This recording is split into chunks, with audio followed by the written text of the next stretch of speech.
Aunt Sid is really engrossed in her movie. What movie are you watching? Do you remember the name of it? You don't want to talk? Almost like heaven. Almost like heaven? How about heaven is for real? Heaven is for real. Good job. Can we see your fingernails? She let me do her fingernails, and we did them green and purple. Let me show them really quick, okay? Oh, you're putting your bottle down. Let me see. Okay, let me show your fingernails. Aunt Sid doesn't like to have her fingernails done. She will let me file them, but she really doesn't like it. But I did purple and green gel. She's already been picking at it with her teeth. But they have little stickers on them for Halloween. There's a ghost. I can't get this to focus. And then the other hand is really cute too. Got a pumpkin on that one. It was fun. So we'll see how long they last though. All right, I'm going to go in and talk to my viewers, okay? Okay. Okay. She's just relaxed.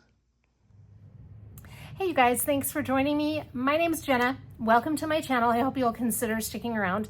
I would love to have you here. And for those of you returning, welcome back. And thank you for continuing to tune in and support my channel. Today, I'm here with my weekly WIP and Chat. For those of you who might be new to diamond painting or new to the community, WIP stands for Work in Progress, and chat means we're just going to chat and catch up. I kind of just show you the project I'm working on and all of the accessories that I have to go with it. And then we'll just chat and I'll tell you kind of what's going on in my world.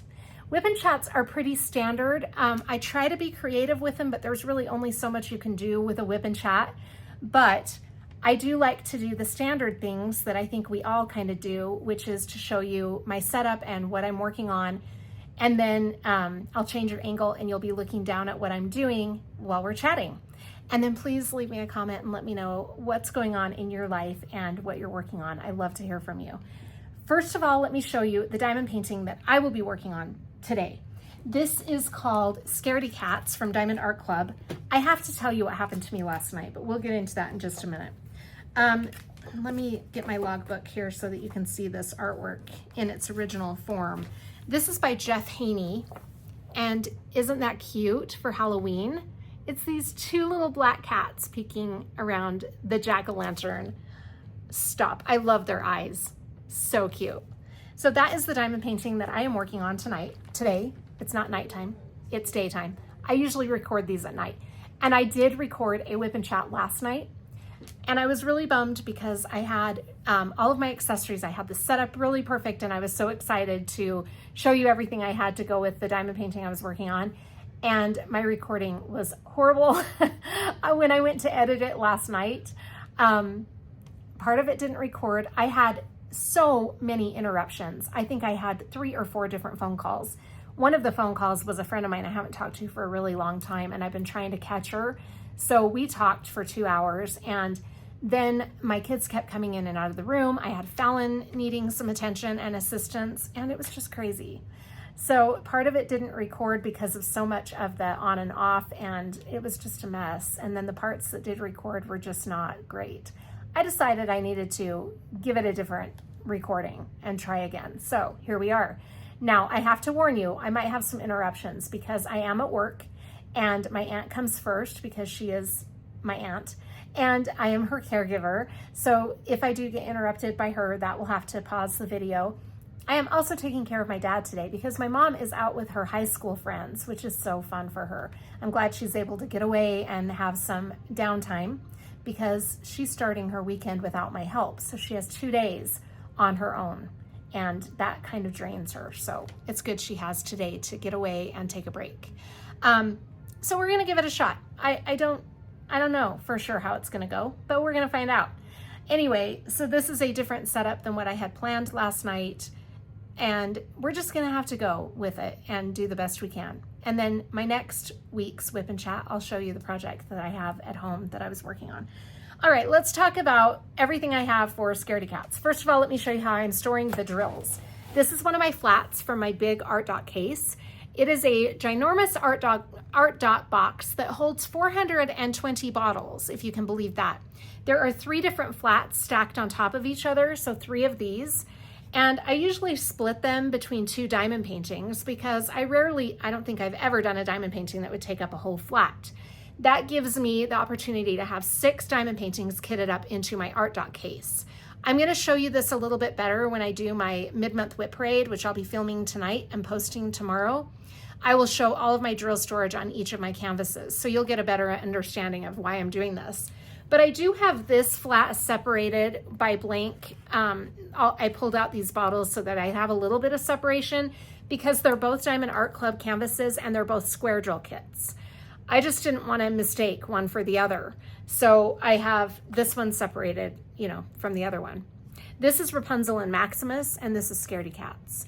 Obviously, I can tell the difference because I know Rapunzel and Maximus has a ginormous amount of colors compared to Scaredy Cats. So anyway, that is how I'm storing my drills. My diamond painting tray for today's video is from Yellow Dog Designs, and it is actually a Hello Spring tray, which is really pretty for spring, but I don't have anything to match this kit that is Halloween related. So I went ahead and got this one because it has purple and this one has purple in it. So that is why I'm using this purple tray from Yellow Dog Designs.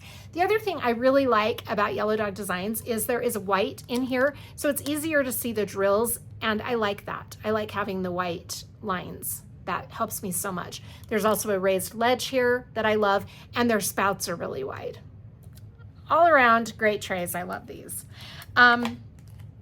Okay, the pen I'm using is from Lady Lathe Customs by Design. It was turned by Vicki Peterson. Love this pen. Again, we're going with the purple theme here. My tweezers are from Diamond Art Club. These are the pink angle tweezers that I use all the time. These are great. And then my trinket tray is from Wendy K's Designs. Isn't this cute? It's got a little ghost right there. I think that is so pretty. And I love the orange glitter around the rim. If you're wondering what a trinket tray is for, it is simply, this is how I use it. You can use it however you want.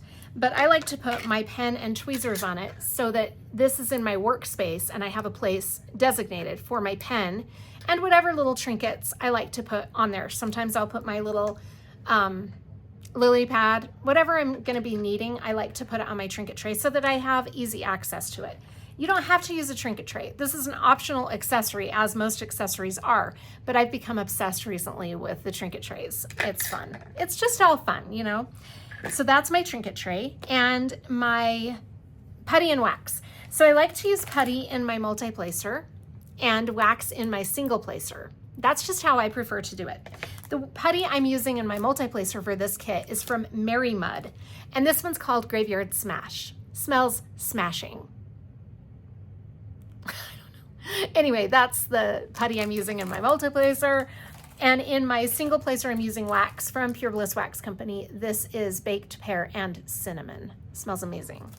So those are my putty and wax. And then my multi-placer is from Diamond Art Club also. My release paper is from Bee's Crafty Corner. It's this cute little trick or treat. That's the name of the design. And it is on 4x4 inch sections on glossy thick. Yeah, glossy thick. The best thing about Bees is it's totally customizable. You can choose what size you want your section to be and what kind of paper you want it on. So that is what I picked for this kit. My WIP kit is from Black Dahlia Diamond Art. This is my WIP kit that I have here at work. It says Jenna and it's a mermaid. Isn't that pretty blue? I love it.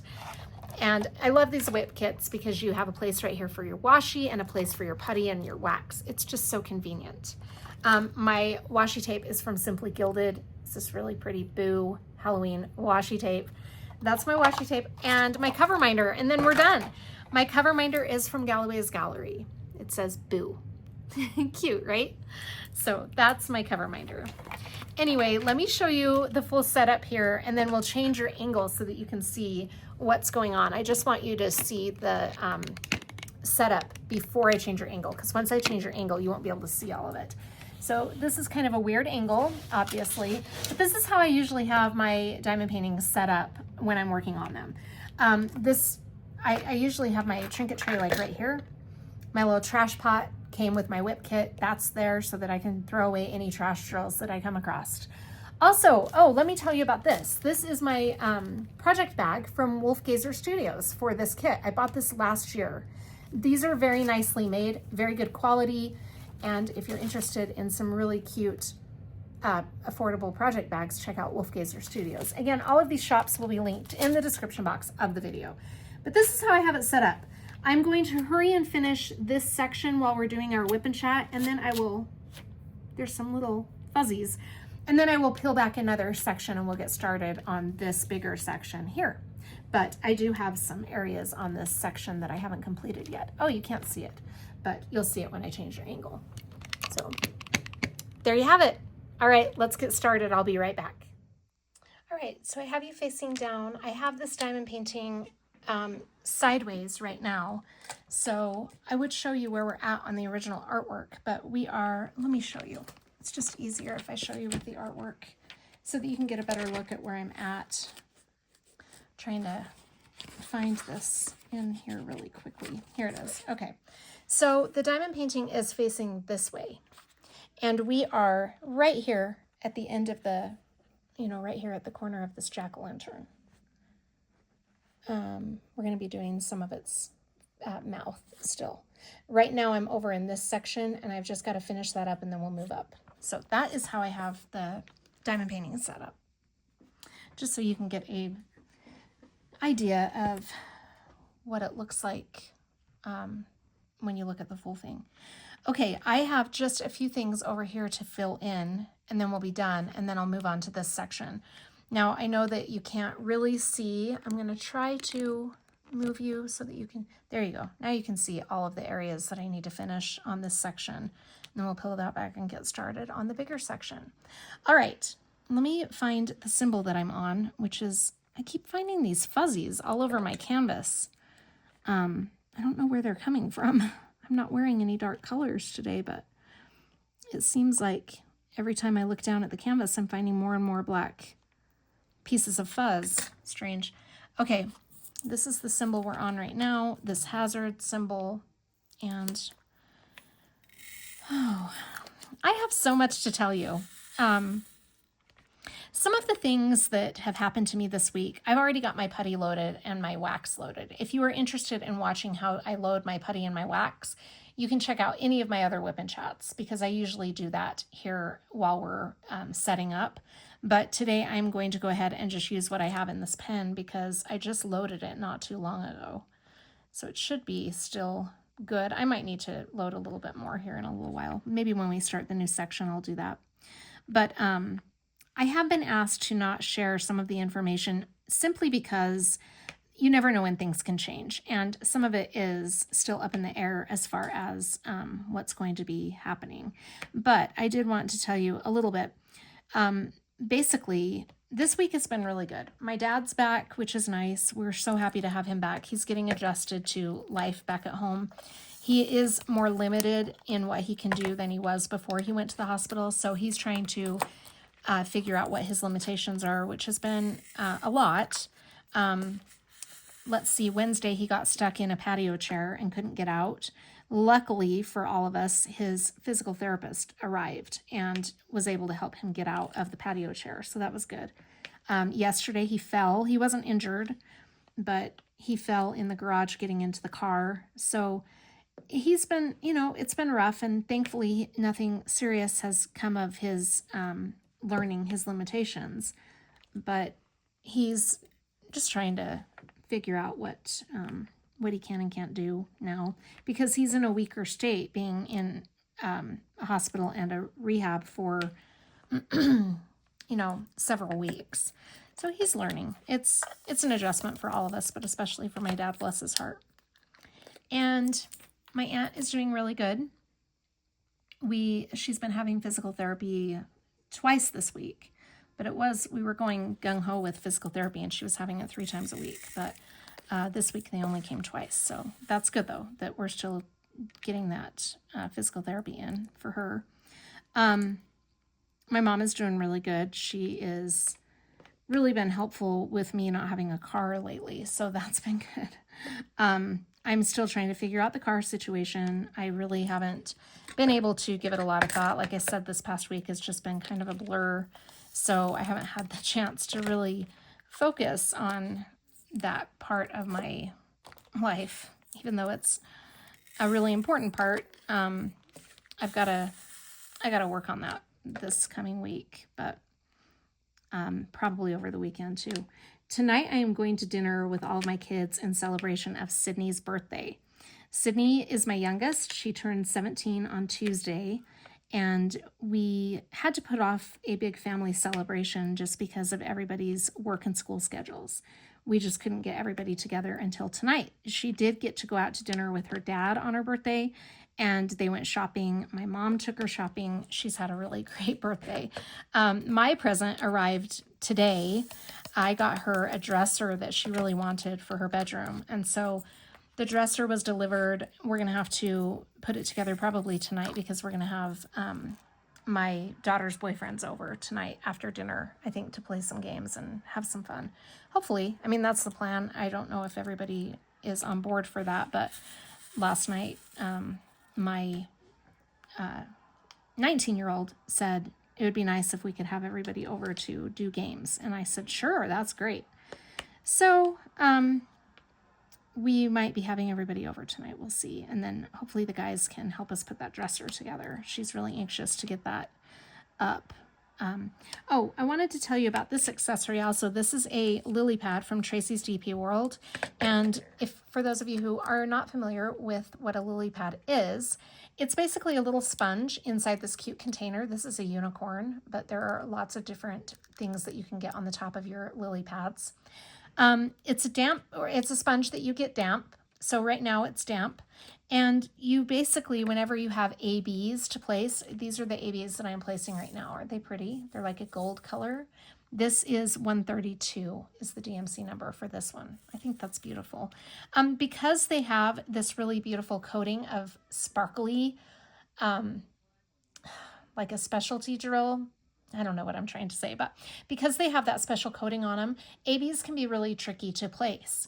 Because if you use the putty in your multiplacer like I do, your multiplacer will either not lay them down because the putty will stick to the drills, or it will lay them down and it'll take putty with it. But if you have a lily pad and you dampen that sponge inside, you can just kind of place your multiplacer or single placer, whichever end you're using, on the damp sponge, and then you're able to place those drills so much easier. I really love this idea. I think this is brilliant. So the lily pads are great. See how much easier those go down than if I were to be placing them without the lily pad. It's such a breeze. I love it. It makes placing ABs so much better. When I first found these lily pads and got them working for me, I was just like, where have these been all my life? Because I have struggled with ABs to the point where I dreaded using them. I love them. I think they're beautiful, but I didn't like placing them until I found lily pads. It's been a lifesaver when it comes to placing ABs. So if that's something you struggle with, check out Tracy's DP World in the description box of my video. Okay, what else has been going on? So yeah, we are going to dinner tonight to celebrate Sydney's birthday. She wanted to go to Olive Garden, so that's where we're going. So nice. I love Olive Garden. Absolutely love them. So we will be going to dinner there and then possibly home after to play games and put together her dresser. We'll see how that goes. I just like to run my hands over a completed section to see if I feel any drills that are popping up, which I do right there. And then I just kind of push them back into their spot. I think that's it. Because you can kind of feel drills that are lifted with square drills, and you can, when you find them, you just pop them into place. That's what I do.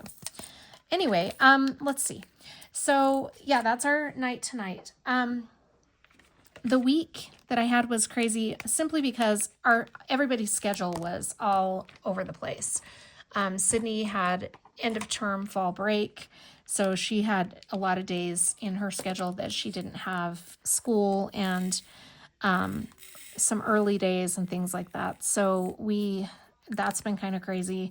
I have not been sleeping good, and I don't know about you guys. Maybe you can relate to this, but if my sleep schedule's off, everything is off. So that I've been struggling with that, but I'm just trying to decide if I want to load up new putty. I think we're okay for a little bit. I might need to load it up in a few minutes, but let's see. Otherwise, what went on this week? So Yeah, Sydney, I can't believe that my baby is 17. Here's a funny story for you that happened this week. So I have been unable to cry for the longest time. It's so weird. I haven't been able to nail why I don't cry. I can feel sad. I can feel heartbreak. I can feel anger. I can feel all the feelings, all the different emotions. But I have not been able to cry since my breakup from my ex-fiance. I don't know why. I think I just cried all my tears during that breakup and got it all out. And so now I've just been tearless. I'm not sure. But I was beginning to think there was something wrong with me. Well, on Wednesday, no, it was Tuesday. On Tuesday, my aunt wanted to watch the original Pete's Dragon. Now, this is the original one, the old school Pete's Dragon. And so I put Pete's Dragon on for her. And in watching it with her, the song I'll Be Your Candle on the Water came on. I don't know if that's the official name of that song, but that came on, and I got thinking about my kids, and the tears flowed. I cried like a baby. It was ridiculous.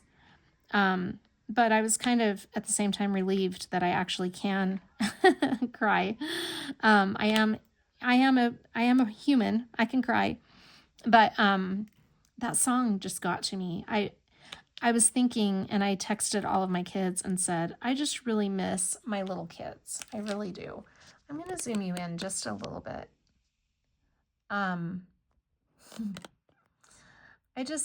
I loved playing with my kids and watching shows with them and all of the stuff that comes along with that.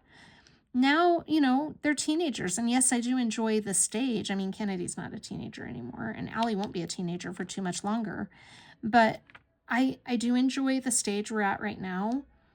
But I miss the little kids, and I told them in the message that I sent to them, I said, I am missing my little kid stage so much right now.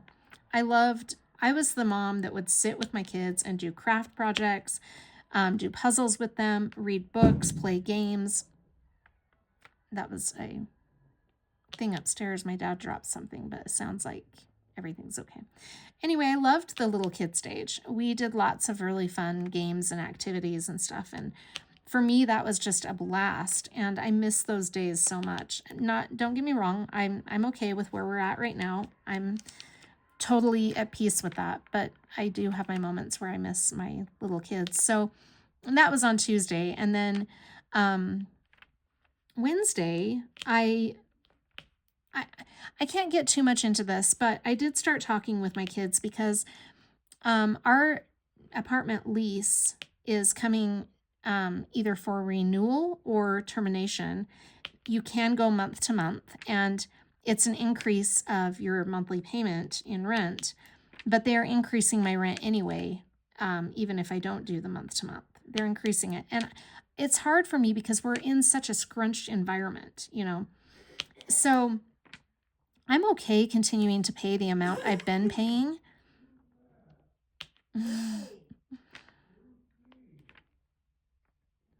Sydney.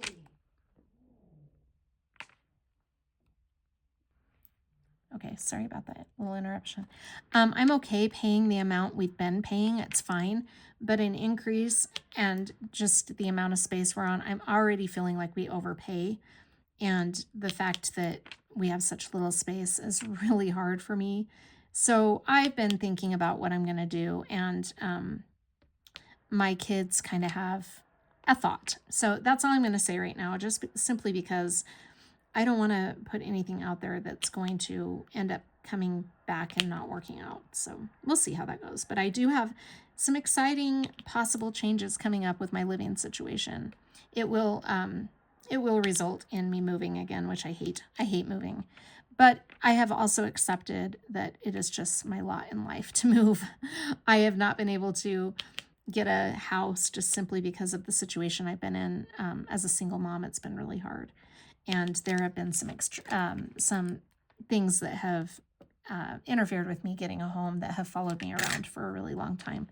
So I'm, for now, I'm just going to have to accept my situation for what it is. And then hopefully down the line, things will change, but you never know. So it'll be fun to see what all comes of that. But It's also hard to find a place when we have as many pets as we do. You know, that can be challenging because not a lot of places will let you have dogs and cats at the same time. They'll usually say you can have one or the other, but we'll see how it goes. I'm hopeful that we can find something good. But we're on the lookout, so my daughter Allison is heading up the search for that, and Joel is assisting her. So that's something we're going to be giving some thought to in the next few weeks. Let's see. I had an interesting thing happen. So what is funny about this is my daughter Sydney was a different type of situation than my other two kids. It was just a weird fluke thing. What happened? And let me back up for a minute. So on Tuesday morning, on Sydney's birthday, she came into my room in the morning, as she often does, to make sure that I was awake and getting up and everything. And she comes in usually about 6 o'clock in the morning. And my alarm is set for 5. So usually I will have been out in the main area of the house to get my coffee, but my bedroom door is always shut because I can't have the cats come in with my guinea pigs in there. So she came in my room and I was awake, and she walked in and said, "Good morning, Mom." And I said, "Happy birthday." And she's like, "Thanks." And I said, "It is almost the exact time of day that you were born." And she said, "I was born early in the morning?" And I said, "Yeah, because you were an emergency C-section." And she said, "I was a C-section?" And I said, "Sydney, I've told you the story before of your birth." And she's like, "I don't think you did. I didn't think I knew that I was a C-section."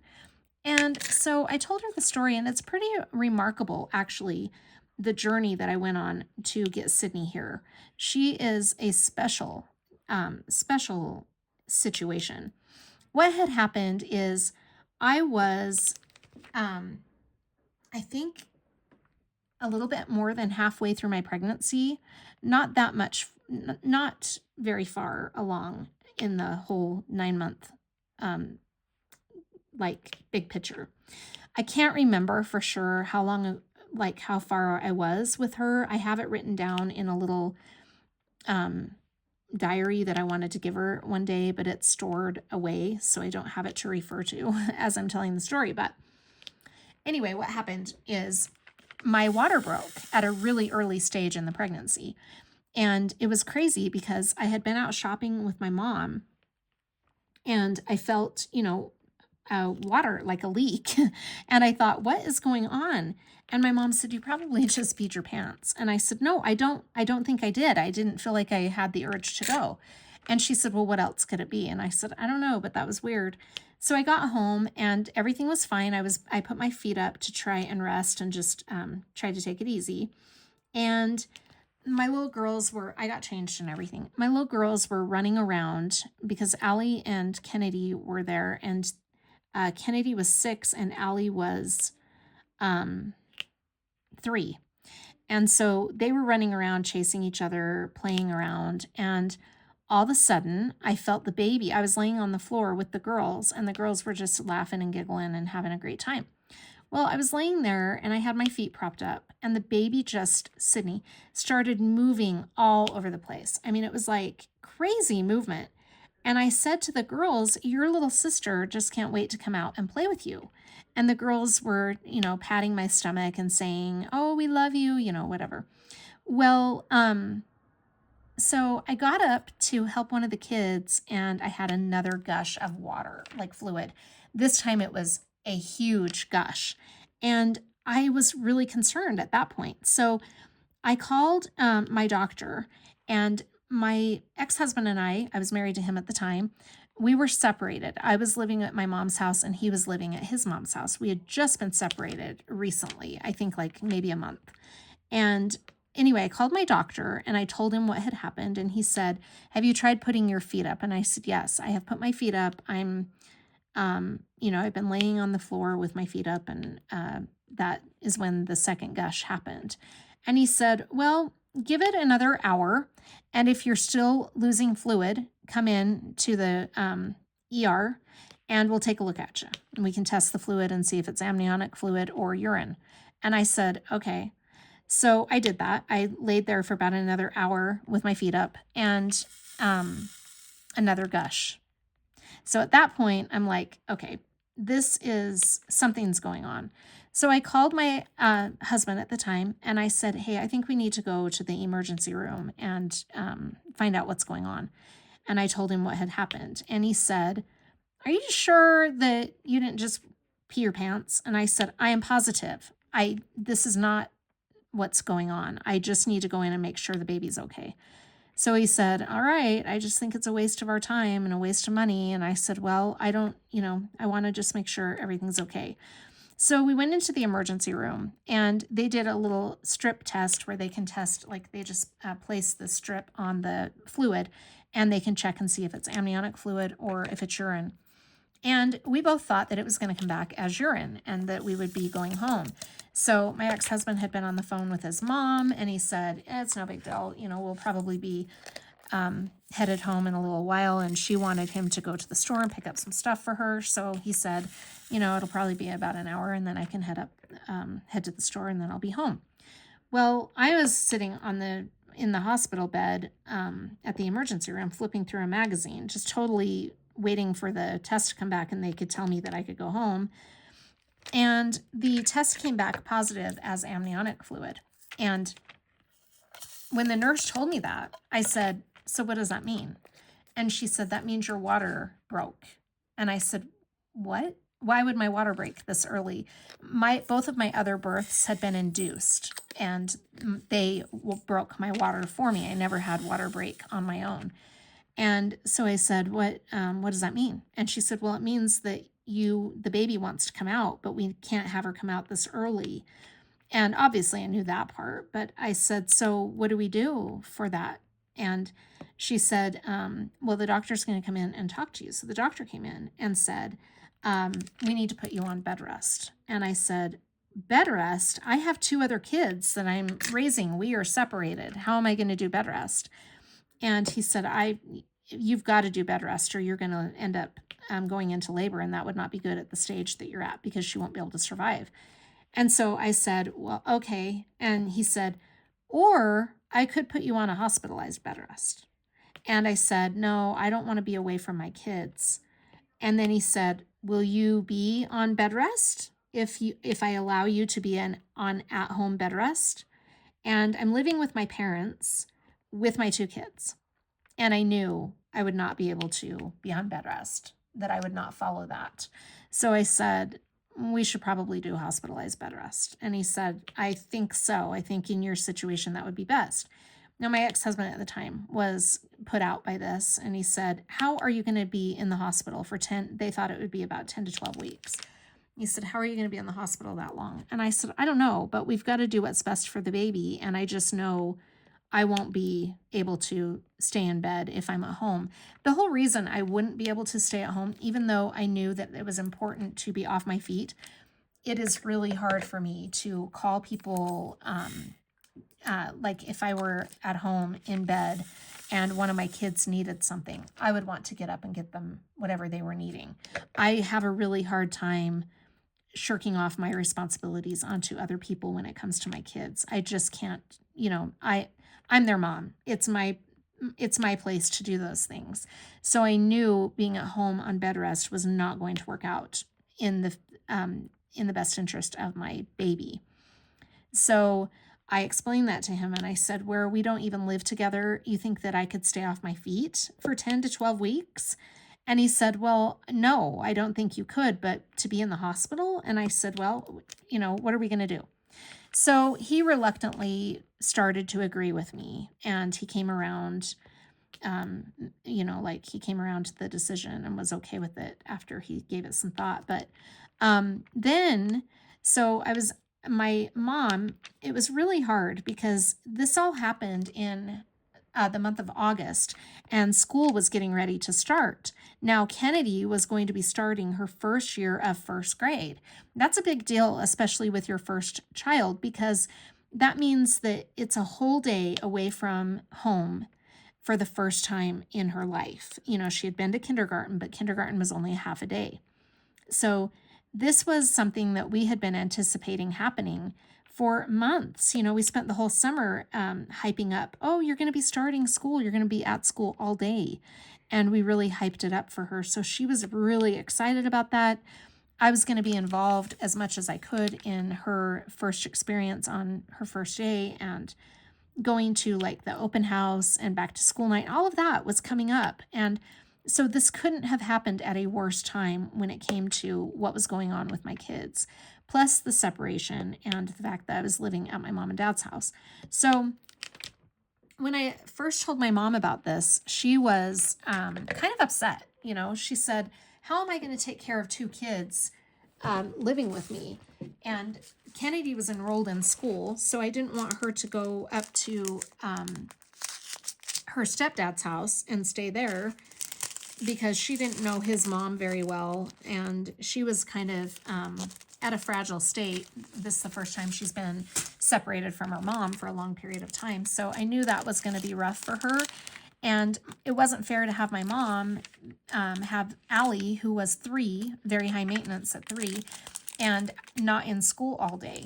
So it wasn't really fair to put all of that on my mom. So we compromised, and I told my ex-husband, you're going to have to take Allison, who was 3, and my mom will keep Kennedy, since Kennedy's enrolled in school and has made some friends and everything. I don't want to rock her world and send her away. She's already rocked enough with not having her mom around. And my ex-husband was very put out by this decision, but he finally said, okay, we can, you know, that's fine. I get the picture. We can do that. He wasn't employed at the time, so there was no reason he couldn't have Allison all day up at his mom's house where he was living. So that was the compromise we made, and it was still really hard for me to be away from the kids. I missed them so much. And it was really hard because I had just potty trained Allison, and she was doing really well with adjusting to life at my mom's house. And it was hard to put her in a situation now where, oh, where's my mom? What am I doing? You know, it was rocking everybody's world, but it had to be done for the safety of the baby.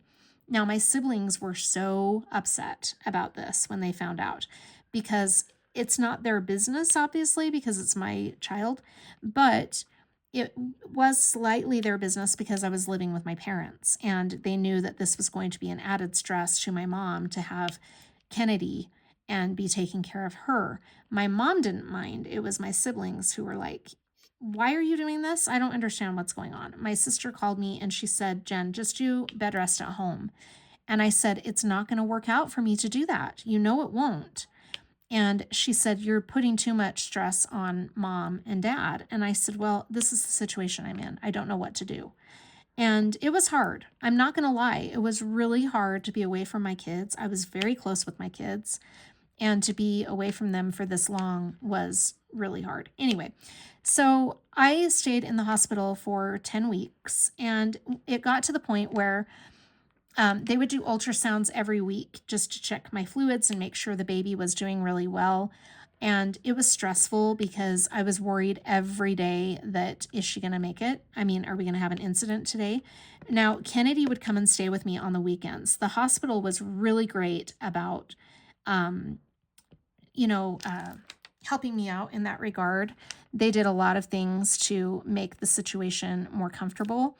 So Kennedy would come, they'd bring a little sofa bed in on the weekends, and she'd come and stay with me. Now you might wonder, was it boring for Kennedy to be at the hospital for a whole weekend? No, absolutely not. We had so much fun. Kennedy to this day has really good memories of those 10 weeks when she would come and visit me at the hospital. She got to know the nursing staff really well. Kennedy and I did little craft projects together there in the hospital room while I was in bed. And we watched movies together. We played games. She was teaching me all the cool things she was learning in school. And we had a blast on the weekends. It got to the point where the weekends were what I lived for because I wanted to spend time with my daughter. And my ex-husband would bring Allie in. I didn't see her nearly as much as I wanted to. I wanted to see her more than a couple times a week, but that's what he was doing, was twice a week would bring her in, and that was hard. But Sydney you know, it was all about trying to keep the baby healthy. That was the bottom line for me. And I was doing the best that I could in the situation that I was in. You know, my ex-husband and my siblings were like, this is like a little mini vacation for you. Yeah, if you want to look at it that way, I guess. It didn't feel like a vacation because I was constantly stressed about whether or not I was going to lose the baby. But in any case, I would have loved to have been home and be a part of what was going on with my kids. I didn't like that the girls were separated, etc. So look at it as a vacation if you want, but it didn't feel like a vacation to me. But anyway, so at the end of the 10 weeks, and they kept saying, you know, 10 to 12 weeks, and then we will see where you're at. Well, at the end of the 10 weeks, they did an ultrasound and my fluids were getting low again. They had been maintaining a high number, and then all of a sudden they did a dip at the 10-week mark. So the lady who did the ultrasounds every week said, today your fluids are low. And she said, I'm not really sure why your fluids are low, but if we don't induce you at the 10-week mark, then you're at risk for an infection. So I'm going to recommend to your OB that he induce you at the 10-week mark. And we were approaching, I think we were in the 9th week when she said that. And I said, okay, well, whatever we need to do. And I was getting ready, honestly, to be home with my kids. So I just said, is she going to be healthy though? And the ultrasound tech said, yes, she's developing really well. I think everything will be okay. They had prepped me in case there were any situation like a poor lung development or something that would cause her to be in the NICU. I was prepared for all of that. I had taken courses while I was there on hospital bed rest, and they had really done a very good job of getting my mental state prepared for worst case scenarios, but we were hoping for the best, right? So the doctor came in one day at the 10-week mark, and he said, I am getting ready to go out of town, so I would like to induce you tomorrow. And my ex-husband was there with me. And so I said, do you feel like the baby's ready? And he said, well, I talked with your ultrasound tech today, and it seems like it might be a really good time to just get it done, because if I'm out of town for a week, I'm worried that you're going to be at risk if we put it off too much longer. And he said, I would really like to be here to deliver the baby. And he had been with me the whole 10 weeks, you know. So I said, oh, absolutely, as long as it's okay for the baby. And he said, yeah, let's go ahead and do it at 1 o'clock tomorrow. So my ex-husband said, all right, so at 1 o'clock, you'll start the induction. I don't know if that's what you would call it, but the drip. And we had done this with Allison, and Allison was a very long delivery for me anyway. She was about 8 hours. Kennedy was 7, and both of them were induced. I was induced with both of them. Well, so my ex-husband was thinking, okay, so you'll start her at 1 o'clock and I'll have like 5 hours to get there before I'll miss anything. And the doctor said, this is a special situation. So I don't know that everything's going to go as planned and as well as it went with your last baby. So he said, if I were you, I would stay the night here at the hospital so that you're here for whatever comes up. And my ex-husband said, no, I'm going to go home and get a good night's sleep. I don't want to stay here at the hospital. I can't sleep well. Tomorrow's going to be a big day. I want to be rested. And the doctor said, okay, well, if that's your choice, but this is a high risk pregnancy at this point, and you might want to stick around. But he said, no, I'm going to go home and get a good night's sleep. So anyway, we both, after the doctor left, we both kind of went our way and did our thing. And the plan was that in the morning he would come to the hospital when he woke up and after he got ready and everything. And then we would have our, delivery time set and everything would go well. That's what we were hoping. Well, I went around to all the nurses' stations the night before I was scheduled to be induced. I wanted to say goodbye to everybody. They would put me in a wheelchair and wheel me around when I needed to get out of my bed. So they took me around to everybody to say goodbye, and I wanted to thank everybody for everything. They had been just great. And one of the nurses said, hey, Jenna, so tomorrow's the day? And I said, yep. And she said, oh my gosh, I'm so excited. And I said, yeah. And I patted my stomach and said, tomorrow is the day that this little girl will find out who the boss really is. And oh boy, why did I say that? So that night I was laying in my bed and I don't know what I was doing, working on some craft or something. And I started feeling the baby kind of doing all these little weird movements, like little somersaults in my stomach. And she's really tiny, right? So I was just laying there and I started talking to her and I'm like, tomorrow I get to meet you, whatever.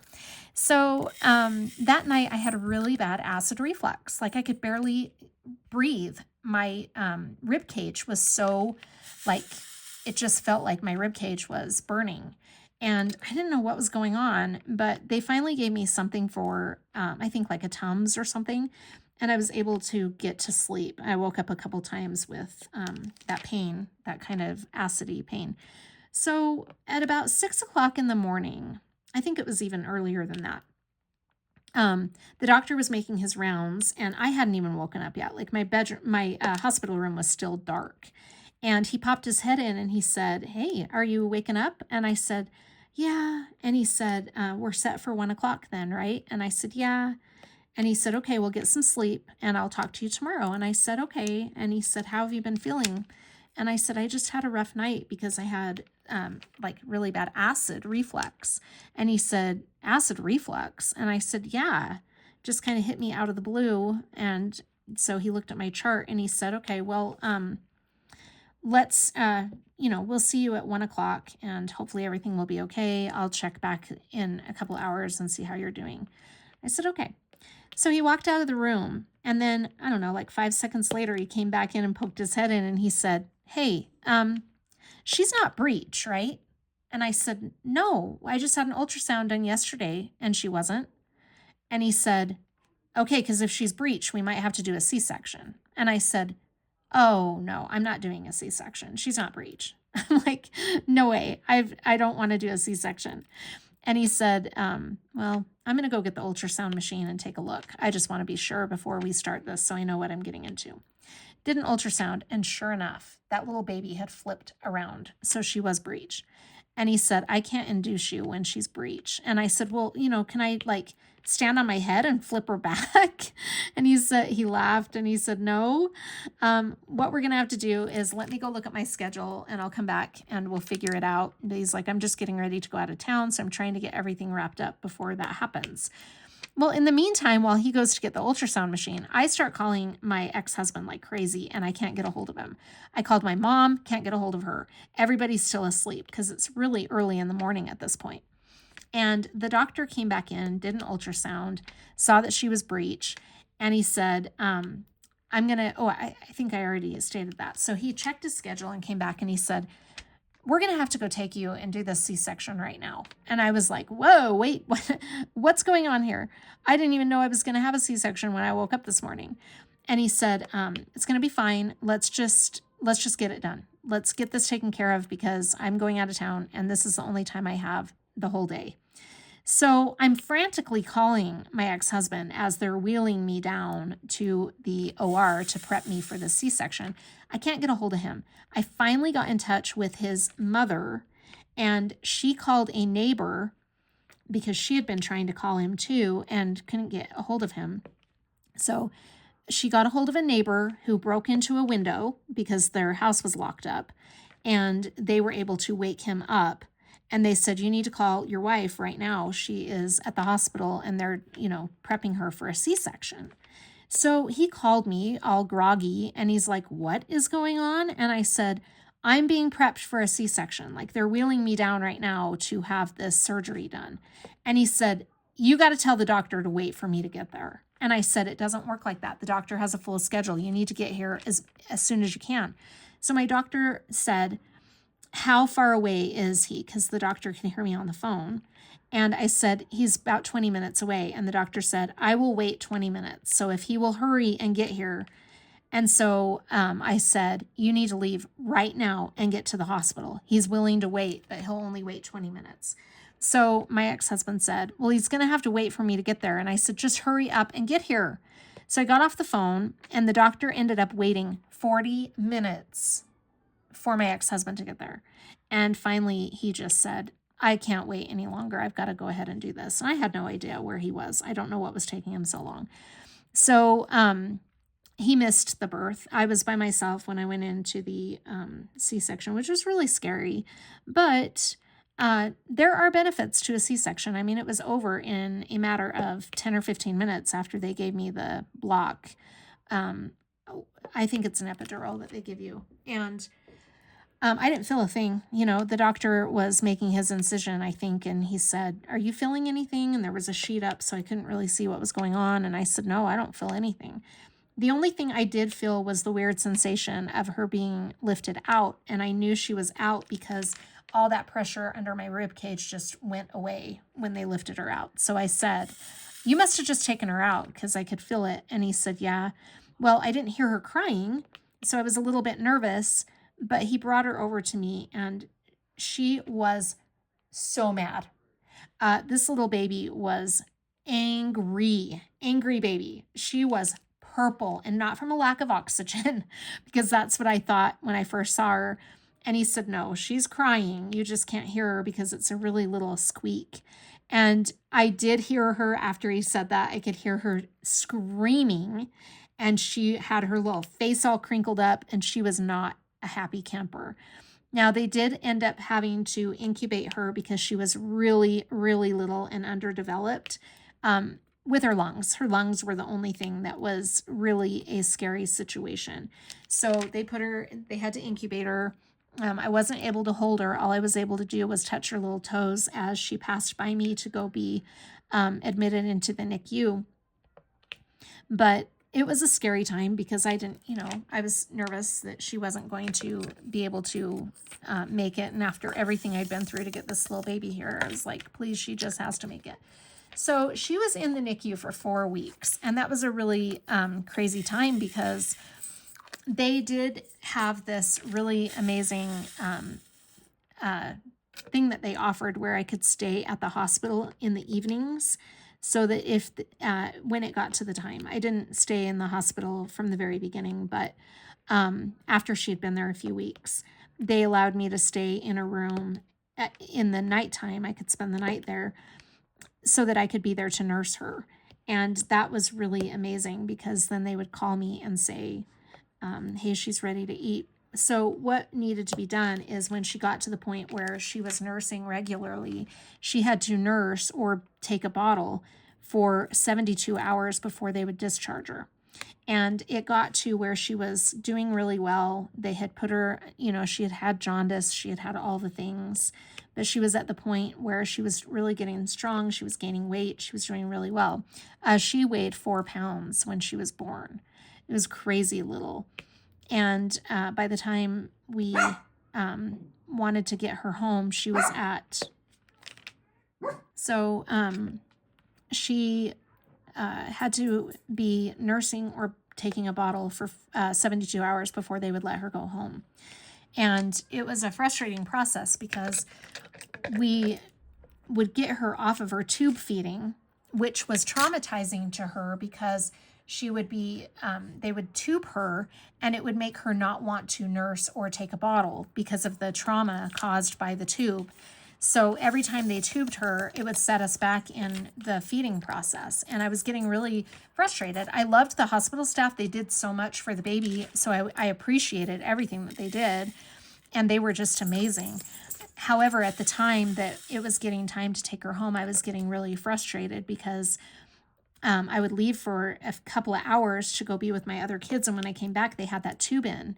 And I said, "Why is she tubed? Couldn't she take the bottle while I was gone?" And they said she wouldn't take the bottle, whatever. And so I was getting a little bit antsy to get the baby home.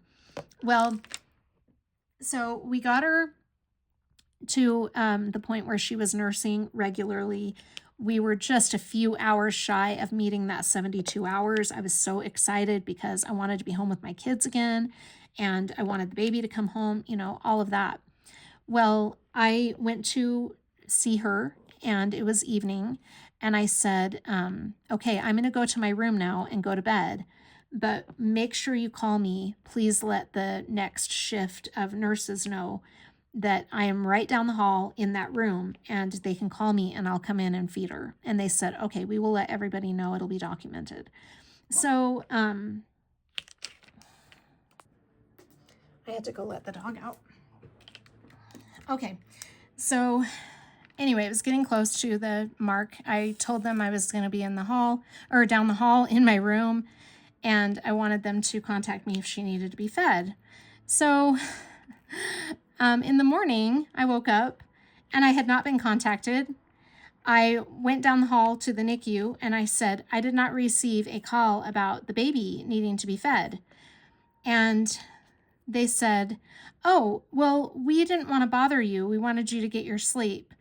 And I said, did you put a tube back in her? And they said, we did. And I said, why would you do that? She's been nursing. She's been eating. And they said, well, she was hungry and she wouldn't take the bottle. And I said, well, why didn't you call me? I was just down the hall. She's been taking the bottle just fine for me. And they said, well, we didn't, we wanted you to get your rest, blah, blah, blah. And I said, that is why I'm here. I am staying here at the hospital so that I can come and feed her. And, I was just frustrated. I did appreciate everything they had done, but it was frustrating to go through that process. So again, we start the clock back over at the 72 hours. And we got to the point again where we were getting really close. And I made sure that they understood I was right down the hall. And this time it happened during the day. I was in my hospital room and I had put on a movie. And I watched the entire movie and I thought, I haven't been called about nursing the baby. So I went down the hall to the NICU. Same exact thing happened again. She's been tubed. And I was so mad. This time I just lost it. I'm like, you guys, I am right down the hall. I'm staying here at the hospital away from my kids, which is hard on me and my children, so that I can help this baby get home. And every time you guys tube her, it sets us back. And, I ended up going to the NICU chief of staff. I think that's what they call that position. I'm not really sure. Forgive me if I get it wrong. But I had to go through so many meetings and everything to get my baby to be discharged because I was just getting really upset. And she was growing very well. She is very stable.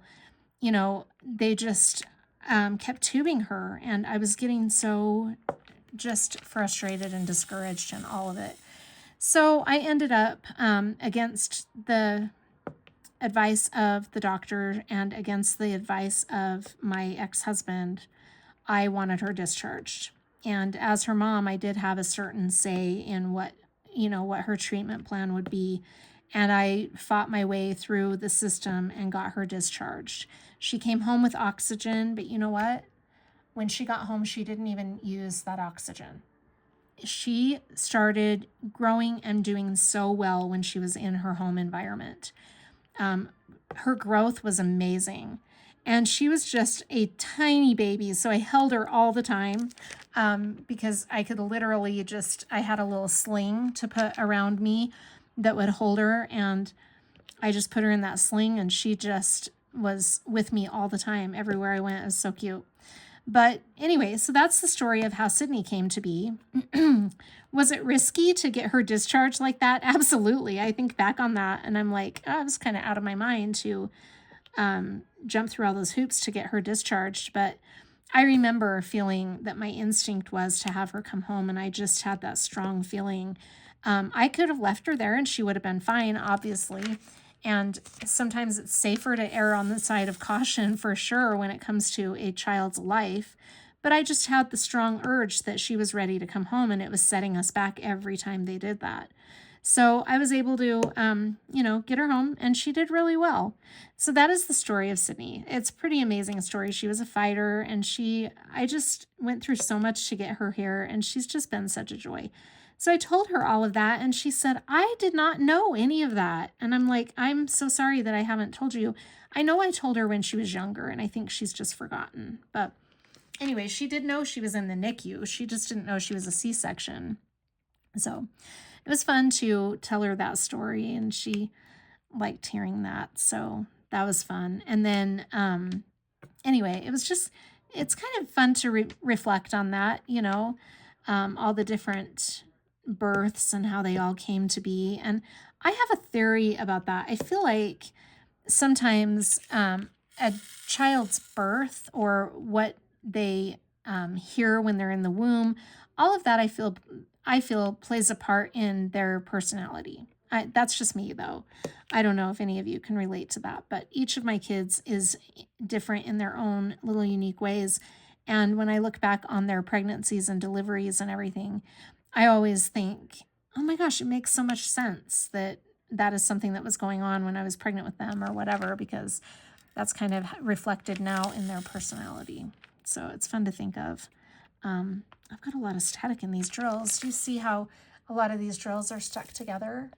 I do have a workaround for that, but it's at home. I just have a pill bottle with a little quarter in it. And when you put the stuck drills together like that in the pill bottle and shake it, they all break apart. Another thing some people do, and I don't have a little boat tray to show you as an example, but another thing people do is they set a little boat tray, you know, the little generic trays that come with most of the kits, on top of the drills that are stuck together and pressed down, and that will sometimes break up the drills, but I don't have either of those things. So I do have more of this color in my project bag, and I'm just going to grab that. I need to refill my bottle anyway because it's low on, I mean, this is all that was left in the bottle, so it is time to refill the bottle. So that was, that's that. I mean, I feel like that's kind of a fun thing to reflect on when you think about your kids' personalities. But I've been doing a lot of reflecting about my kids and everything. It's been kind of a fun week thinking about all of that, but also emotional, you know, because I miss my little kids. But like I said earlier, they are fun at this stage. It's just not the same as having them when they were little. But every stage is different and unique and fun. So anyway, that's where I'm at with that. Let's see. So Sydney's birthday was Tuesday, and then the rest of the week has just been kind of mundane, same old, basically, with work and everything. Everyone's doing really well. Fallon's still kind of displaying signs of having a stone in his bladder, and it's getting a little bit better, but I don't know. I might have to take him in to be seen. I was going to give it a little more time. We'll see.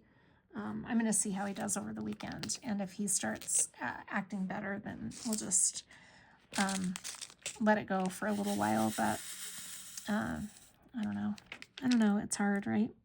But I did switch his diet. It's just that last time I switched his diet to treat a stone, they told me to give it 30 days, and it hasn't been 30 days yet since I switched his diet to the urinary food.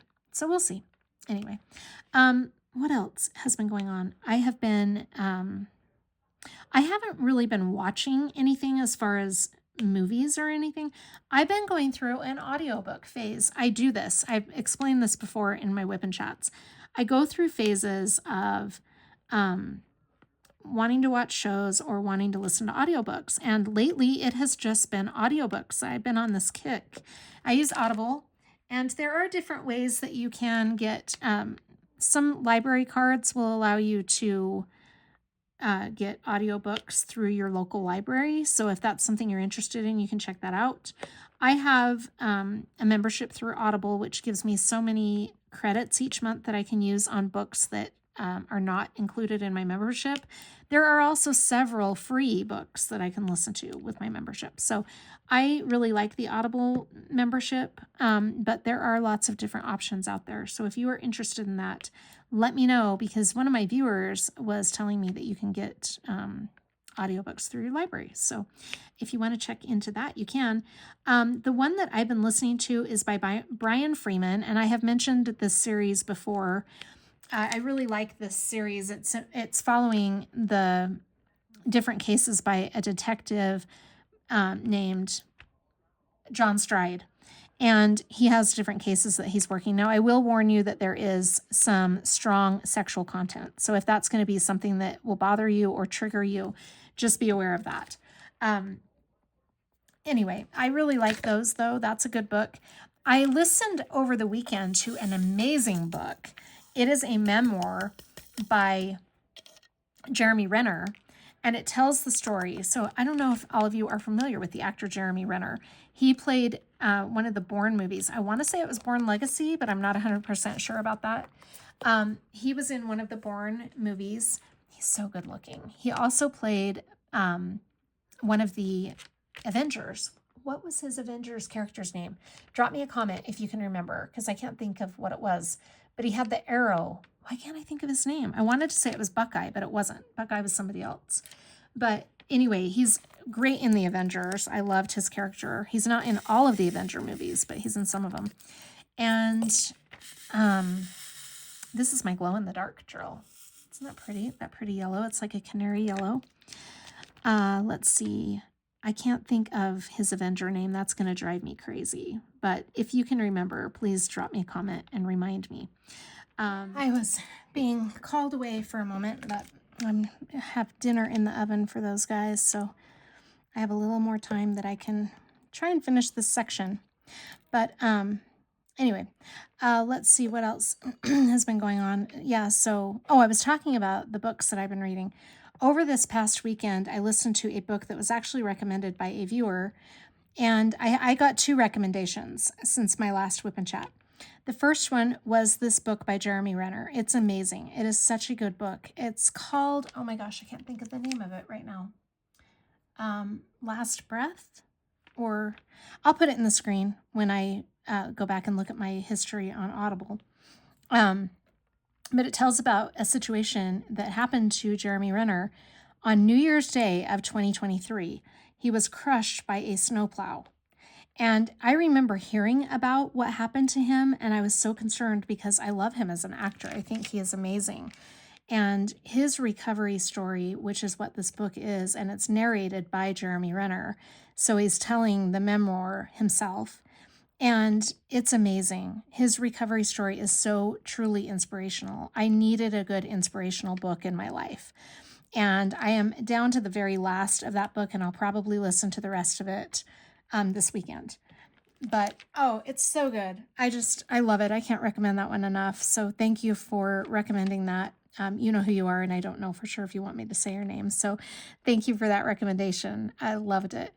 And then the other one I've already mentioned was Brian Freeman. The other recommendation that came to me from a viewer is called The Cuckoo's Cry, and it is the first book in an installment in a series that sounds like it's going to be really good. So I haven't read any of them yet, but it's by, okay, I'll put his name in the screen too because I can't remember the author, but it is a pseudonym for J.K. Rowling, which is really cool.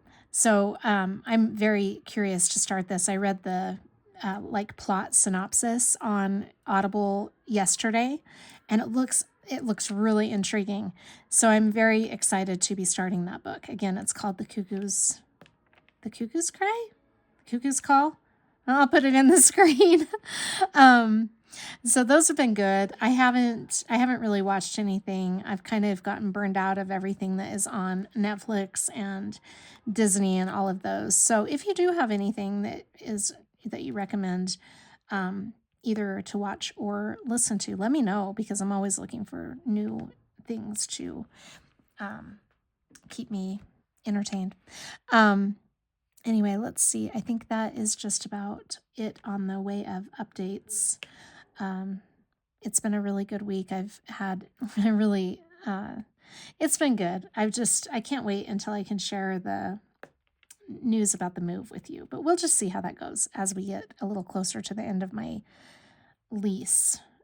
It should be interesting to see how that all plays out. But anyway, in the comments, what I'd really like to hear from you, I'm going to throw out this question. If you've watched this far, I would like to know what your favorite food is. One of my favorites is Italian, which is where we're going tonight to celebrate Sydney's birthday. I love seafood. And I have a lot of favorites. I love Mexican, like authentic Mexican is one of my favorite food types. But I also love Greek. I love all kinds of different things. So let me know in your comments what your favorite food is. I just think it's fun. It's kind of a getting to know you question, and I would really love to hear from you and get to know you better. I wish I could finish this section while we're on this WIP and Chat, but duty calls, and I've got some hungry people that I'm taking care of, so I've got to go get their dinner ready. But anyway, thank you so much for joining me for this WIP and Chat. I hope you're all doing really well. Take care of yourselves, and I'll see you tomorrow with my mid-month WIP parade. Bye.